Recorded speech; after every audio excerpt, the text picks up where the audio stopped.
Hello, everybody, and welcome to the Owner's Box After Dark. I'm your host, Mark Farinella, the former Patriots beat writer and sports columnist for the Sun Chronicle in Attleboro, Massachusetts. And this is episode 3 of the Owner's Box After Dark.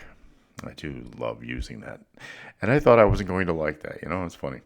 Anyway, it's nice to be here for another night, and I've got a couple of topics I'd like to raise, hopefully within 15 minutes, but we'll see how we do. It was a very busy day today down here in alleged paradise. I didn't do a lot of vacationing today, unfortunately. The key thing today, the most important thing, was to return to the home base for my second physical therapy appointment. Listeners to my audio podcast, The Owner's Box, and readers of my blog, Blogging Fearlessly, know that I've been dealing with an injured knee since early April. But I delayed having it looked at until the reported cases of the coronavirus in this state started dropping here. And then at that point, I figured, well, the medical facilities would probably be a lot safer than they were during the height of the pandemic.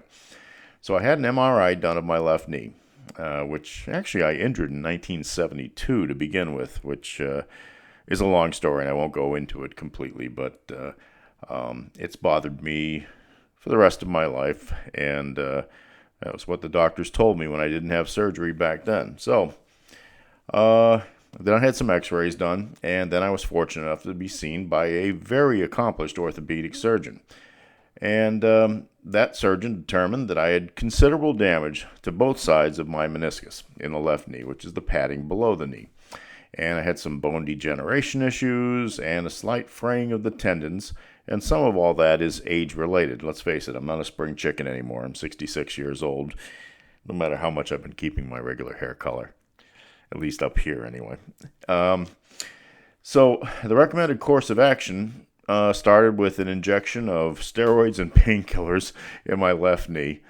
Did you ever see the movie North Dallas 40? It was about a fictional football team based on the NFL, based on the Dallas Cowboys, actually. And Nick Nolte played a wide receiver named Phil Elliott. And he's trying to get this stud running back who's got a hamstring pull or some sort of injury. He's trying to get him to get himself into the trainer's room and to have a shot in his knee so that he'll be able to play and not feel anything. Now, it's not what the player wants to do, but the coach, who's played by G.D. Spradlin, is a character actor. You'd recognize him immediately. The coach is trying to convince Phil to do this because that way he tells Phil he'll put him into the big game, the playoff game, because Phil's like in his 30s and he's about over the hill. He's about ready to be done, and he wants to still play. So Phil agrees to do this. So he goes into the training room, and the running back's there, and he goes, tells the trainer, give him the needle, and it's this huge needle. It's like sticks it into his leg, and he's in obvious agony as it's going in. And he looks at the running back and starts bending his knee after the needle's out and says, "Better football through chemistry." Well, the needle that went into my knee wasn't anywhere near that big, so I wasn't in any kind of agony. But I got to admit, it did feel a little bit better afterwards. So anyway, the idea is I got that first injection, and then I've had a couple of physical therapy sessions since. And later down the road, maybe in October or so, if I'm still having trouble with it, which I'm likely to do given the damage that's in there, surgery's still a possibility. But I'm under the belief that it will not be a major procedure. It'll be more likely just an arthroscopic cleaning out of the joint. And that's good because it probably won't keep me off my feet for very long. So today, in my time with the physical therapist, we concentrated on the beginning of a regimen of exercises that should strengthen the muscles around my wounded knee. Now keep in mind that exercise has been the equivalent of a 4-letter word for me since the 1990s. So even the simplest of these moves, when repeated enough, set off alarms in my pain receptors as if to remind me that there's already enough going on down there not to add anything more to it. But truth be told, I have been walking around a little bit better since the beginning of this little healing journey of mine. I mean, I had to use a cane before, and believe me, nothing makes you feel old than to be walking around with a cane. Now, right now, several hours after the fact, my knee's reminding me that it's not going to accept all this movement without some measure of displeasure. But I guess the operating phrase here, one that I have to remember going forward, is no pain, no gain. And that leads me to the second topic of the night. My appointments have been taking place in the shadow of a place I used to call my workplace since it opened in 2002, Gillette Stadium. And normally at this time of year, even in my retirement from full-time work as an NFL writer, I'd be preparing to do some part-time work for the Associated Press, covering the training camp of the six-time world champion New England Patriots. Now, I'm not sure that work's going to be available this year. The AP usually calls upon me when its other full-time writers are otherwise occupied with the Red Sox and whatever else may be going on in the world of Boston sports in late July and early August. But it's going to be an entirely different landscape this summer. Now, the Red Sox are going to be starting their 60-game regular season at the end of the month, or at least we think they are. And there will also be the unusual circumstances of both the Bruins and the Celtics being in action. But those two teams are going to be playing in bubble locations far, far away from here. And so I doubt seriously if the AP will be sending their full-time reporters from Boston to the cities where the teams are going to be playing. Why do that whenever the AP writer from the local bureau can do it for a lot less money? No travel expenses, nothing. So, I don't know if that's going to really cut into the possibility of my being able to work, but I guess it will. Also, another thing that came up, and the Patriots have let us all know this recently, they and all other of the NFL teams are going to impose very severe restrictions upon the media as training camps begin because of the ongoing COVID-19 pandemic. From what I understand, there will be only, 4 pool reporters, print reporters will be able to be allowed to cover the practices at training camp. There'll be one pool photographer, still photographer, and I guess that would be the fellow from the Associated Press. Or the woman, doesn't matter who. And there'll be one pool TV camera, and I would assume that would be WBZ TV because they're the CBS affiliate in Boston, and they obviously telecast most of the Patriots games during the regular season. So that's going to really restrict the number of reporters that are going to be present. Also, all interviews are supposed to be conducted remotely, like on TV, like here. And the team is going to recommend that anybody allowed on the premises and who'd be writing on deadline should work elsewhere, basically, and not in the stadium. They might try to make some room in perhaps the stadium press box, but they're going to have to keep people very, very far apart. Now, that might work really well in some NFL cities like in New Orleans because down there, one newspaper beat writer often comprises 100% of the media corps that would be present on a normal day. But the Patriots have one of the largest media corps in the entire league, and there's going to be a lot of pissed-off local media types here in New England. They're going to see their access evaporate under those restrictions. And then that's not to mention the national media that certainly would have descended upon Foxborough this year to follow the efforts of Cam Newton as he strives to become the successor to the departed Tom Brady at quarterback. Now, the Patriots have also announced their plan for the upcoming season when it comes down to seating and fan attendance, or at least so far is what they're planning on right now. They're going to reduce stadium capacity to about 20% of a sellout, which would probably bring it down to about 12,000 to 13,000. It's yet to be determined anyway, though, if fans will be allowed to attend training camp. My guess is probably no.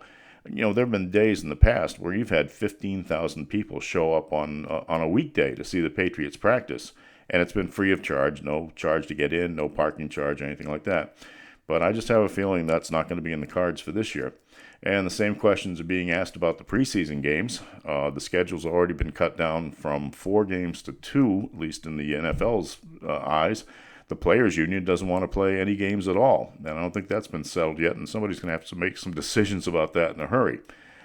The Kraft family has also announced that all parking for Patriots games will be free this year, and that's under normal circumstances, that'd be quite a bargain, although I've never paid to park my car since 1972 at any stadium that's been located in Foxborough.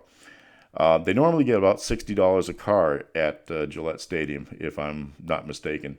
But this is an easy offer to make when your owner is worth $7 billion, according to Forbes magazine, and you may not be able to put fans in the stadium at all anyway, because right now, nobody knows. Nobody knows if they're going to allow fans in the stadium. Now, these teams are making plans for if they can, but they don't know what edicts may follow as the league continues to track the unsettling news. Every day you hear it on the news about coronavirus spikes in more than 40 states. And even here, we're starting to get a couple of coming back up again after being a nice little flat curve for a long time. Now, one thing's for certain, some of these decisions just absolutely have to be made, and made soon. The first day of training camp for most of the league's 32 teams is supposed to be 13 days from now. And there are other people that need to make some decisions too. The athletic directors of our local high schools are eagerly awaiting guidance from the state about the reopening of schools. And that will likely determine their course of action when it comes down to the fall sports season. Now, notice I said that the state's in charge of that decision, and not that orange-skinned lunatic in the White House. He claims he can withhold federal funding from school systems if they don't open in the fall. Coronavirus be damned. But I'll tell you, if there's one state in the union that will have the stones to ignore Donald Trump and his clueless education secretary, Betsy DeVos, it's Massachusetts, and we can be thankful for it. Governor Charlie Baker has been following a 4-phase plan for reopening the state, and we're on phase 3 right now. But he's given the okay for youth sports teams to engage in practices and limited activities, but not to play games.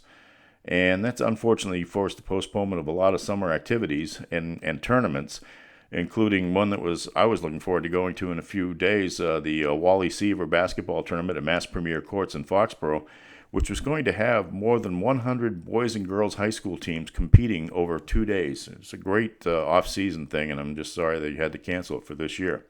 And the summer leagues for all our local schools are up in the air right now, and they're not sure if they're going to be able to get them going in any kind of a limited form. Now, right now, our athletic directors are performing for an on-time start to their season, but it appears that the state's overseers of high school sports, the Massachusetts Interscholastic Athletic Association, is going to recommend a start to the fall season when schools open. And by that, I'm assuming, although I'm not entirely sure, that they mean the start of practice would start when schools open, and that would normally begin in late August instead of September, which would be more likely to be the school opening date. So even that sounds very optimistic right now, almost unrealistically. So it's almost 4/5 of the nation is seeing the coronavirus come back with a vengeance. But I just don't envy the people that are going to have to make these decisions. I mean, already people are canceling seasons, mostly in the colleges right now. In New England, the Ivy League and the Patriot League have already packed it in for the fall. There will be no sports until maybe the winter season. So even a 2-week delay in the Massachusetts high school season would wreak havoc with the football schedule and the playoff system. And even that may have to be scrapped altogether if Governor Baker continues to be extremely cautious and further restricts school openings. Now, admittedly, I have a selfish reason for wanting the high school sports season to return. One of my part-time jobs is providing the play-by-play call of King Philip Regional High School football on North Attleboro Community Television's Plainville channel. And I'm really looking forward to resuming that role this year. Last year was my first behind the microphone for football. And after some early stumbles, I would think that I and my cable casting partner, Glenn Farley, the former Brockton Enterprise Patriots beat writer, I think we really hit our stride and started to get the hang of it. And I'm actually very proud of what we did by the end of the season. And I think we were ready to come back strong, as they say. So yes, it would be disappointing if the fall season was waylaid or if we were locked out of the press box or whatever may be forced upon us by COVID-19. But one thing I'm trying to remember is that the overall health of the public, and especially our kids, is much more important than anything else. And, at least we seem to have figured that out in this part of the country. Other parts, I'm not so sure.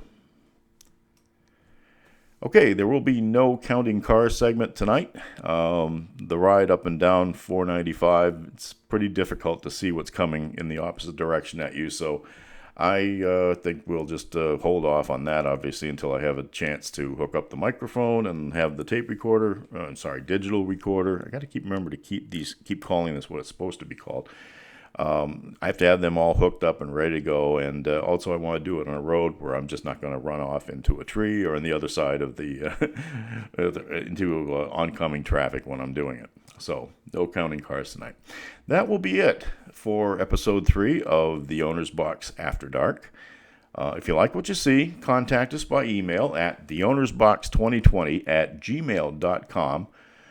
That's again, theownersbox2020@gmail.com. Do not add any punctuation or no apostrophes, no spaces, and the numbers at the end are actually numerals.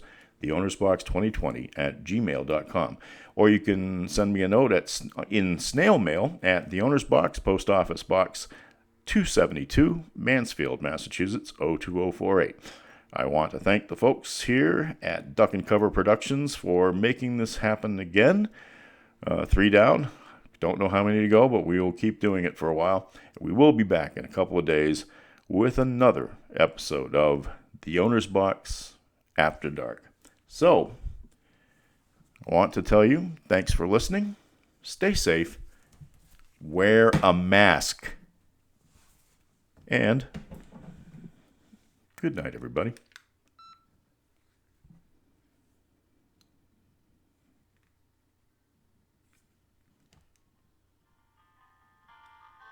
I'll get it right one of these days. I'll have it running when I'm supposed to, I promise. And stay warm tonight, by the way. It's going to be chilly. Good night, everyone.